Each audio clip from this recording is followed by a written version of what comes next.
Let's talk for a bit about some of the features of physical environments that support babies and toddlers learning. I mean, we certainly know, you know, in the old days, I think baby and toddler environments in care and education settings were often just baskets or bins or shelves with lots of plastic toys, and that was about it. People have come a long way, I think, in their thinking about what's a good learning environment for babies and toddlers. So what do you think are some of the most important considerations in creating a good learning environment for very young children? Christy? I think recently we've renovated our environments, and one of the things that we wanted to bring into our environments was creating a more home-like. This is their home away from home, and we wanted to reflect that in the sorts of materials we had in our environment. So we've incorporated those into ours. So it's looking at providing a home-like, calming environment that uses the colours that we used were a focus, the sorts of spaces, I don't know, having different, making sure different textures. So you've got the warm touch, the cool, those sort of things. Okay. Sam?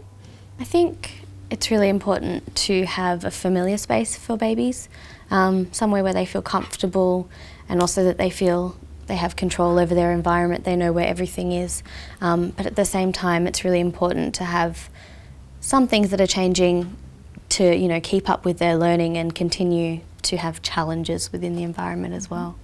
It's tricky, isn't it, that balancing the need for sameness and the need for novelty and variety. It's interesting to see the children's reaction as well. If you've moved a few things around, that they come in and notice and start, oh, that, and even the small things, even if we've just moved 2 chairs for some reason or other, the children will notice that. Yeah, on that note, I think it's just children really seem to like natural things, and children seem to feel so much more comfortable in a room that is aesthetically pleasing, you know. It's light and there's natural air, and, you know, they just seem to really enjoy that.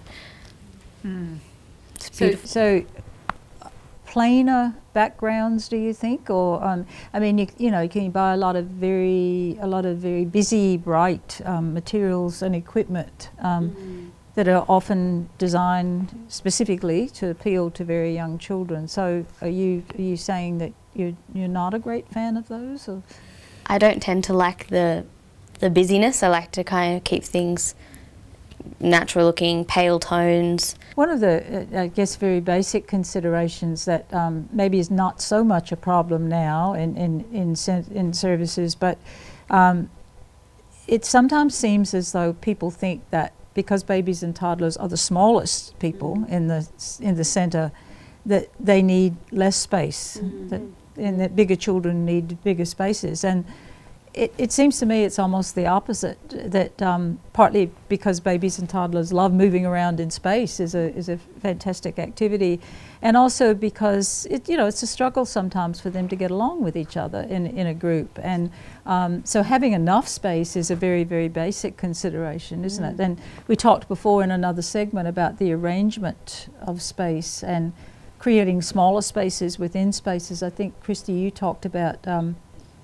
discouraging children from that kind of clumping and bunching, and educators needing to spread out and creating places within spaces to encourage children to, I guess, to have to allow them to have a choice about whether they're with other people or on their own or with one other child. What do you think is important in relation to how you display the play materials or how you provide them to children? What are the issues there? Well, I think I found that, like I was saying, the children always know where everything is. So we have many shelves set up and the resources go in those same baskets every time. And that's really important for the children when in their mind they have a plan of what they're going to do. It might only be a plan for the next 30 seconds, but in that 30 seconds they want to be able to succeed. So having the environment set up in that way allows them to make those choices and to succeed. It also means you have to, not only the educators, but invite the children to help you to tidy and not just to bundle everything all together, but just all of the balls are going in here and the books are going in here, so that it's inviting and it's not what appears like just, you know, a mess. Yeah. It's more inviting to come to something that's presented nicely for us and for children. So that's a pretty constant thing that happens throughout the daytime. That's a big part of their play, is collecting and putting them somewhere else, and then collecting more things. And so when we have handbags out and dress up things, at the end of the day everything's inside these bags, because they just want to move things about, really, more than play with them for maybe the purpose that they're there for. One of you mentioned the noise level just before, about the importance of monitoring the noise level. And I know in that segment from your centre, you mentioned that this child needed a little bit of background noise to go to sleep. How do you monitor that, and what do you think is appropriate? And I guess I'm thinking in part there's naturally occurring noise, but there's also the issue about how you use music within your program. I'm a big believer that music shouldn't just be played in the background. I think there's a time and a place for music, and I think if it's functional, so if a child needs it to settle, so they're used to background noise in their home, then that's important to play it then. I think, you know, if you're, a child has requested something, or there's, you know, you want to explore music itself, then that's great. But I think to have like a radio playing in the background all day, there's no downtime. Children can't make the choice to whether they have a quiet time or a time for noise. So I think there's a time and a place. We use music as a part of a ritual. So at lunchtime every day we will close the blinds a little, and we turn off the lights, and we put on, there's about three music CDs that we have that we put on as a kind of like a signal to the children that it's time to start calming down and letting your bodies rest for sleep time. Another important point is that equipment for babies and toddlers needs to be the right size. For anybody sitting in a chair to eat a meal, your feet need to touch the floor. If your feet are dangling in midair, it's not very comfortable. Think about a table height that's comfortable for us as adults, that's comfortable for older children.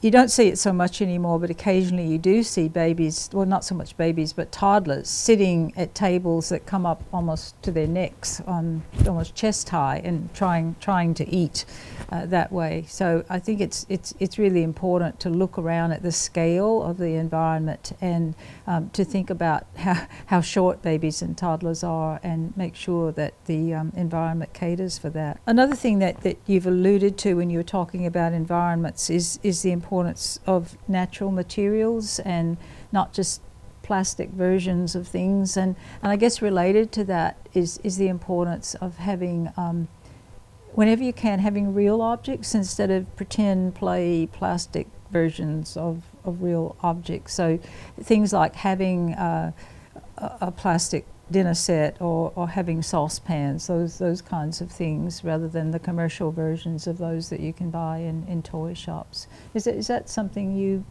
try to do in your service, have a mix? Or we've created a list which has all the things that we feel are important to have in a child's space. So before we purchase any resources, we go through that. Are they sustainable?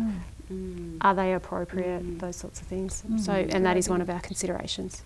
Plus, it's getting back to that whole concept of viewing the child as capable. But we talk a lot in early childhood in relation to all children, or children of all ages, about the importance of open-ended materials, and that can be used in a variety of ways by children with different interests and abilities. What are some examples that you think of first as being really good open-ended materials for babies and toddlers? Sam?